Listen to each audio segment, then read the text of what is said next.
ದಿನಾಂಕ 6/10/2025 ಸರ್ವೋಚ್ಚ ನ್ಯಾಯಾಲಯದ ಮುಖ್ಯ ನ್ಯಾಯಮೂರ್ತಿಗಳಾದ ಶ್ರೀ BR ಗವಾಯಿ ಅವರ ಮೇಲೆ ಸುವ್ಯಸದ ರಾಕೇಶ್ ಕಿಶೋರ್ ಇವನ ನಡತೆಯನ್ನು ಖಂಡಿಸಿ ದಿನಾಂಕ 16/10/2025 ಬಿಜಾಪುರಿಗೆ ಬಂದ್ ಕರೆ ಕೊಟ್ಟಿದೆ. ಆ ಬಂದ್ ಕರೆಗೆ ಬೆಂಬಲಿಸಿ ಇವತ್ತು ನಾವು ಹೇಳೋದೇನೆಂದರೆ, ಇಂಥ ನೀಚ ಮನಸ್ಮೃತಿ ಇರುವಂಥ ವಕೀಲನಾದ ರಾಕೇಶ್ ಕಿಶೋರ್ನಿಗೆ ಕಾನೂನು ದೃಷ್ಟಿಯಿಂದ ಅವನಿಗೆ ಎಲ್ಲ ಶಿಕ್ಷೆಗಳನ್ನು ಒಳಪಡಿಸಿ ಅವನಿಗೆ ದೇಶದಿಂದಲೇ ಗಡೀಪಾರು ಮಾಡಬೇಕು, ಹಾಗೂ ಅಥವಾ ಈ ನಮ್ಮ 140 ಕೋಟಿ ಜನಸಂಖ್ಯೆ ಇರುವ ಭಾರತ ದೇಶದ ಪ್ರಮುಖದಲ್ಲೇ ಅವನಿಗೆ ಗಲ್ಲು ಶಿಕ್ಷೆ ನೀಡಬೇಕಂತೇಳಿ ನಾನು ಈ ಮೂಲಕ ಆಗ್ರಹಿಸ್ತೇನೆ. ಮತ್ತು ಎಲ್ಲ ಬಿಜಾಪುರ ಜಿಲ್ಲೆಯ ಜನತೆಗೆ ವಿನಂತಿ, ಎಲ್ಲ ಅಂಬೇಡ್ಕರ್ ವಾದಿಗಳು, ಸಮಾನ ಮನಸ್ಕರು, ದಲಿತ ಸಂಘಟನೆಗಳು, ಪ್ರಗತಿಪರ ಸಂಘಟನೆಗಳು, ಬಸವ ಸಂಘಟನೆಗಳು, ಮಹಿಳಾ ಸಂಘಟನೆಗಳು, ಎಲ್ಲ ಸಂಘಟನೆಗಳನ್ನು ಈ ಒಂದು ಬೆಂಬಲಕ್ಕೆ ಕರೆಗೆ ಹೋಗೊಟ್ಟು ಬಂದು ಎಲ್ಲರೂ ಬೆಂಬಲಿಸಿ ಈ ಬಿಜಾಪುರ ಬಂದ್ ಕರೆಯಲ್ಲಿ ಭಾಗವಹಿಸಿ ಯಾವುದೇ ಅಹಿತಕರ ಘಟನೆಗಳು ನಡೆಯದಂತೆ ನೋಡಿಕೊಂಡು ಕಾರ್ಯಕ್ರಮವನ್ನು ಯಶಸ್ವಿಗೊಳಿಸಬೇಕೆಂದು ಈ ಮೂಲಕ ನಾನು ವಿನಂತಿಸಿಕೊಳ್ಳುತ್ತೇನೆ. ನನ್ನ ಹೆಸರು ಮನೋಹರ್ ಕಾಂಬ್ಳೆ, ಹಿರಿಯ ದಲಿತ ಮುಖಂಡರು, ಪತ್ರಕರ್ತರು ಹಾಗೂ ಸಮಾಜ ಸೇವಕರು.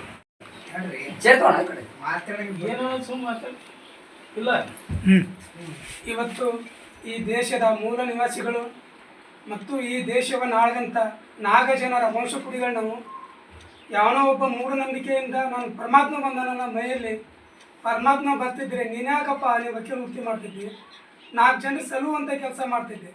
ಅದನ್ನು ಬಿಟ್ಟು ಇನ್ನೂ ಮೂಢನಂಬಿಕೆಯಲ್ಲೇ ಇದೆ ಅಂತಂದರೆ ನಮ್ಮ ದೇಶದಲ್ಲಿ ಸಂವಿಧಾನ ಆಗಬೇಕು, ಮೇಲಾಗಿ ನಮ್ಮ ದೇಶದಲ್ಲಿ ಕಾನೂನು ಸುವ್ಯವಸ್ಥೆ ಆಗಬೇಕು. ನಿಮ್ಮಂಥ ನೀಚರಿಂದಲೇ ಇವತ್ತು 100 ಕೋಟಿ ಜನರು ಆಸ್ತಿಕರಾಗ್ತಿದ್ದಾರೆ, ಭಿಕ್ಷೆ ಬೇಡ್ತಿದ್ದಾರೆ.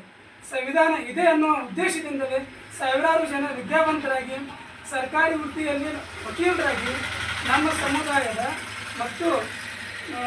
ಸಮುದಾಯದ ಉಚ್ಚ ಹುದ್ದೆ ಆಗಿರ್ತಕ್ಕಂಥ, ಈ ದೇಶದ ಉಚ್ಚ ಹುದ್ದೆ ಆಗಿರ್ತಕ್ಕಂಥ ಉಚ್ಚ ನ್ಯಾಯಾಲಯದ ಮುಖ್ಯ ನ್ಯಾಯಮೂರ್ತಿಯನ್ನು ಹೇಳಿಸುವುದು ಅದು ಮನುಸ್ಮೃತಿ 2ನೇ ಮುಖ ನಾನು ಇವತ್ತು ಹೇಳೋದಕ್ಕೆ ಇಷ್ಟಪಡ್ತೇನೆ. ಅಷ್ಟೇ ಅಲ್ಲದೆ ಈ ದೇಶದ ಇನ್ನೂ ಯಾವ ರೀತಿ ಇದೆ ಅಂತಂದರೆ, ಇದು ರಾಮನ ಯುಗ ಅಲ್ಲಪ್ಪ, ಇದು ಭೀಮನ ಯುಗ, ಇದು ಜೈ ಭೀಮನ ಯುಗ. ಇಲ್ಲಿ ಮೂಢನಂಬಿಕೆಗಳ ಆಸ್ಪದ ಇಲ್ಲ, ಪರಮಾತ್ಮ ಪಾರ್ವತಿಗೆ ಜಾಗ ಇಲ್ಲ. ಇನ್ನು ನಿನ್ನನ್ನು ಗಡಿಪಾರು ಮಾಡದೇ ಇದ್ದರೆ ಈ ದೇಶಕ್ಕೆ ಅನಿವಾರ್ಯ. ಮೇಲಾಗಿ ನಮ್ಮ ದೇಶದಲ್ಲಿ ಇರ್ತಕ್ಕಂಥ ಸರ್ಕಾರಗಳು ಇಂಥವ್ರನ್ನ ಮೇಲೆತ್ತಿ ಕಟ್ಟಿ ಅವರನ್ನು ಮೇಲೆ ಬೆಳೆಸುವಂಥ ಕಾರ್ಯ ಮಾಡಬಾರ್ದು. ರಾಜ್ಯ ಸರ್ಕಾರಕ್ಕೊಂದು ಮಾತು ಹೇಳ್ತೇನೆ ಮತ್ತು ಮೋದಿ ಸರ್ಕಾರಕ್ಕೊಂದು ಮಾತು ಹೇಳ್ತೇನೆ, ಈತನನ್ನು ಗಡಿಪಾರು ಮಾಡದೇ ಇದ್ದರೆ ನಾಳೆ ಬರ್ತಕ್ಕಂಥ ಚುನಾವಣೆಯಲ್ಲಿ ದಲಿತರು ನಿಮ್ಮ ವಿರುದ್ಧ ಹರಿಯೋದ್ರಲ್ಲಿ 2 ಮಾತಿಲ್ಲ. ಇಲ್ಲಿ ಅವನೊಬ್ಬ ಅವಿವೇಕಿ ಸಂವಿಧಾನ ಚೇಂಜ್ ಮಾಡ್ತೇನೆ ಅಂತ ಹೇಳಿದ, ಅವ್ನು ಅಂಡರ್ವೇರ್ ಚೇಂಜ್ ಮಾಡ್ಕೊಳ್ಳೋದಾಗ್ಲಾರ್ದೆ ದೆಹಲಿ ಒಳಗೆ ಹೋಗಿ ಮಾಡ್ಕೊಂಡ್ಬಿಟ್ಟ 1 ವಾರದಲ್ಲಿ. ಇನ್ಮೇಲೆ ಇಂಥ ನೀಚ ಕೃತಿಯನ್ನು ಬಿಡ್ರಿ, ಎಲ್ಲರ ಜೊತೆ ಸೌಹಾರ್ದದಿಂದ ಇರಲಿ. ಈ ದೇಶದ ಕಾನೂನನ್ನು ಯಾರು ವ್ಯವಸ್ಥಾರ ಅವರನ್ನು ಪ್ರತಿಯೊಬ್ಬ ಈ ಮೂಲ ನಿವಾಸಿಗಳು, SC ST OBCಗಳು ಅವರನ್ನು ಗೌರವಿಸ್ತಾರೆ. ನಿಮ್ಮಂಥ ನೀಚ ಬುದ್ಧಿ ಅವರನ್ನು ತಿರಸ್ಕರಿಸಿ ಮಾನದಂಡವನ್ನು ಹಾಕೋದಕ್ಕೆ ಹಿಂಸೆ ಇರೋದಿಲ್ಲ ಅನ್ನುವಂಥ ಮಾತನ್ನು ಈ ಮಾತನ್ನು ಹೇಳ್ತಾ ಇದ್ದೀನಿ. ನನ್ನ ಹೆಸರು ಯಶವಂತ್ ದೊಡ್ಡಮನಿ.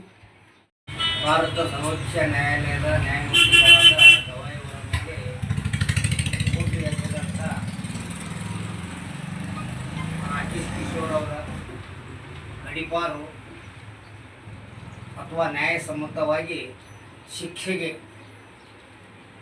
ಗುರಿಪಡಿಸಿ ಅವರಿಗೆ ಗಲ್ಲು ಶಿಕ್ಷೆಯನ್ನು ಆಗ್ರಹಿಸಿ ದಿನಾಂಕ 16/10/2025 ಗುರುವಾರ ದಿವಸ ವಿಜಯಪುರ ಬಂಧವನ್ನು ಕರೆಯಲಾಗಿದೆ.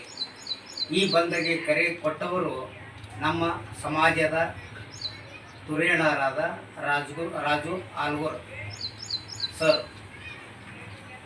ಅವರು ನಮ್ಮ ಸಮಾಜದ ಹಿರಿಯ ರಾಜಕೀಯ ಧುರೀಣರು. ಅವರು ಯಾವುದೇ ಕರೆ ಕೊಟ್ಟರೂ ನಮ್ಮ ಸಮಾಜ ಯಾವತ್ತೂ ಅವರ ಬೆನ್ನಿಂದ ಇದ್ದೇ ಇರುತ್ತದೆ.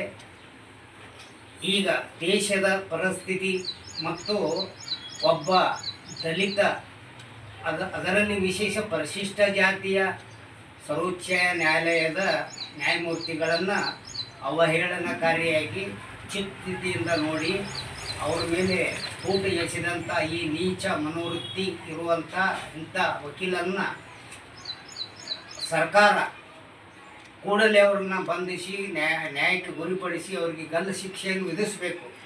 ಇದು ವಿಳಂಬ ಮಾಡಿದಲ್ಲಿ ನಾವು ಯಾವ ಕಾಲಕ್ಕೂ ಸುಮ್ಮನೆ ಇರಲ್ಲ. ಅವ್ರ ಸರ್ಕಾರದ ವಿರುದ್ಧ ದಂಗೆ ಹೇಳಬೇಕಾಗ್ತದೆ. ಭಾಳ ಎಚ್ಚರಿಕೆಯಿಂದ ಸರ್ಕಾರ ಈ ಪ್ರಕರಣವನ್ನು ತೆಗೆದುಕೊಂಡು ಅವರಿಗೆ ಕೂಡಲೇ ಶಿಕ್ಷೆಗೆ ಒಳಪಡಿಸಬೇಕು. ಆದ ಕಾರಣ ದಿನಾಂಕ 16ರಂದು ನಮ್ಮ ವಿಜಯಪುರ ಜಿಲ್ಲೆಯ ಪ್ರತಿ ತಾಲೂಕಿನ ಎಲ್ಲ ಪದಾಧಿಕಾರಿಗಳು ಈ ಹೋರಾಟಕ್ಕೆ ಹೆಚ್ಚಿನ ಸಂಖ್ಯೆಯಲ್ಲಿ ಬಿಜಾಪುರಕ್ಕೆ ಬಂದು ಈ ಹೋರಾಟಕ್ಕೆ ತಮ್ಮ ಬೆಂಬಲವನ್ನು ಕೊಡಬೇಕು. ಹೆಚ್ಚಿನ ಸಂಖ್ಯೆಯಲ್ಲಿ ಬಂದು ಈ ಹೋರಾಟದಲ್ಲಿ ಪಾಲ್ಗೊಳ್ಳುವಿರಿ ಅಂತ ಪಾಲ್ಗೊಳ್ಳಬೇಕು ಅಂತ ಈ ತಮ್ಮ ಮುಖಾಂತರ ನನ್ನ ಜಿಲ್ಲೆಯ ಜನತೆಗೆ ಛಲವಾದಿ ಬಂಧುಗಳಿಗೆ ಮನವರಿಕೆ ಮಾಡಿಕೊಳ್ತಾ ಇದ್ದೀನಿ, ವಿನಂತಿನೂ ಮಾಡ್ಕೊಳ್ತಾ ಇದ್ದೀನಿ. ದಯವಿಟ್ಟು ಎಲ್ಲರೂ ಬಂದು ಪಾಲ್ಗೊಳ್ಳಿ ಅಂತ ಅನ್ನಿಸಿದೆ. ಸುನೀಲ್ ಹೊಸಳ್ಳಿ, ಛಲವಾದಿ ಮಹಾಸಭಾ ಜಿಲ್ಲಾ ಅಧ್ಯಕ್ಷ. ಇವತ್ತಿನ ದಿವಸ ದೇಶದಲ್ಲಿ ಎಲ್ಲ ನಮ್ಮ ದಲಿತ ಸಮುದಾಯ ಅಷ್ಟೇ ಅಲ್ಲ, ಪ್ರತಿಯೊಬ್ಬರಿಗೆ ಒಂದು ನೋವಿನ ಸಂಗತಿ. ಯಾಕಪ್ಪ ಅಂತಂದ್ರೆ ಏನು ನಮ್ಮ ನ್ಯಾಯಮೂರ್ತಿ ಅವರ ಮೇಲೆ ಏನು ಸುವ್ಯವಸ್ಥಿತ ಪ್ರಕರಣ ಆಯಿತು, ಎಲ್ಲರಿಗೂ ಗೊತ್ತಿದ್ದ ವಿಷಯನೇ ಐತಿ. ಈ ಕಿಶೋರ್ ಅನ್ನೋನ ದರಿದ್ರ ಸುಳ್ಯ ಮಗ ಏನು ಅವನು ಒಂದು ಹೇಳಿಕೆ ಕೊಡ್ತಾನ, ನನ್ನ ಮೇಲೆ ಪರಮಾತ್ಮ ಬಂದ, ಪರಮಾತ್ಮ ಅವನೇ ಸುವ್ಯವಸ್ಥಾನ ಅಂತೇಳಿ. ಮಗನೇ ಪರಮಾತ್ಮ ಎಲ್ಲಿ ಬರ್ತಾನೋ ನಾನು ನೋಡಿಲ್ಲ ಮಗನೇ ಪರಮಾತ್ಮ ಎಲ್ಲಿ ನೀನು ನೋಡಿದೋ ನಾನು ನೋಡಿನೋ. ಇವತ್ತು ನಾನು ಜೆ.ಬಿ.ಎಂ ಸೇನಾ ಸಂಘಟನೆ ಆಗ್ರಹ ಮಾಡ್ತೀನಿ, ನನ್ನ ಮೇಲೆ ಕೇಸ್ ಮಾಡಿ ಮಗನೇ ನಿನ್ನ ಪುಣ್ಯ ತಂದಿದ್ರೆ ಎಲ್ಲಿ ನಿನ್ನ ಮೇಲೆ ಪರಮಾತ್ಮ ಅಂತ ಹೇಳಿಕೊಡ್ತೀನಿ ಮಗನೇ. ಪರಮಾತ್ಮ ಹಂಗಿದ್ರೆ ನೀವು ಒಬ್ಬ ವಕೀಲ ಹೆಂಗ? ಪರಮಾತ್ಮ ಇದ್ರೆ ಪರಮಾತ್ಮನ ಕಡೆನೇ ಹೋಗ್ಬೇಕಾಗಿತ್ತು. ನಾನು ನಿನ್ನ ಕೆಲಸ ಏನಿತ್ತು ಪರಮಾತ್ಮನ ಕಡೆ ಹೋಗಿ ಪರಮಾತ್ಮ ಕಡೆ ಇದು ಮಾಡ್ಬೇಕಾಗಿತ್ತು. ನೀವು ವಕೀಲ ವೃತ್ತಿ ನಿನಗೆ ನಾಲ್ಕು ಹಚ್ಚು ಸುಳೆ ಮಗ, ನೀನು ವಕೀಲ ವೃತ್ತಿಗೆ ನೀನು ಶೋಭೆ ಅಲ್ಲ. ಅದಕ್ಕೆ ಹೇಳ್ತೀವಿ. ಆಮೇಲೆ ನಮ್ಮ ಸಂಘಟನೆ ಕಾರ್ಯಕರ್ತರು, ನಾವು ಛಲವಾದಿ ಮಹಾಸಭಾ ಸಂಘಟನೆಯವರಾಯ್ತು, ನಮ್ಮ ದಲಿತ ಸಂಘಟನೆ ಜೆ.ಬಿ.ಎಂ ಸೇನಾ ಆಯಿತು, ಎಲ್ಲ ದಲಿತ ಸಂಘರ್ಷ ಸಮಿತಿ ಆಯ್ತು, ಎಲ್ಲ ಸಂಘಟನೆಯವ್ರು ಹುಡ್ಕೊಂಡು 16 ತಾರೀಕಿಗೆ ನಾವು ಹೋರಾಟ ಹಾಕೊಂಡಿವಿ. ಎಲ್ಲ ನಮ್ಮ ಕಾರ್ಯಕರ್ತರು ಜಿಲ್ಲೆಯಲ್ಲಿ ಪ್ರತಿಯೊಬ್ಬರು ಭಾಗವಹಿಸಬೇಕು. ಅವನಿಗೆ ಗಡಿಪಾರು ಮಾಡಬೇಕು, ಗಲ್ಲು ಶಿಕ್ಷೆ ವಿಧಿಸಬೇಕು, ಇಲ್ಲ ನಮ್ಮ ಕೈ ಕೊಡ್ತಾನೆ ತಗೊಳ್ಳಿ. ಅವನಿಗೆ ಜೀವ ಹೊಡೆಯಕ್ಕೆ ನಾವು ತಯಾರಿದ್ದೀವಿ, ನಾವು ಕೇಸ್ ಮಾಡ್ಕೊಳಕ್ಕೂ ತಯಾರಿದ್ದೀವಿ.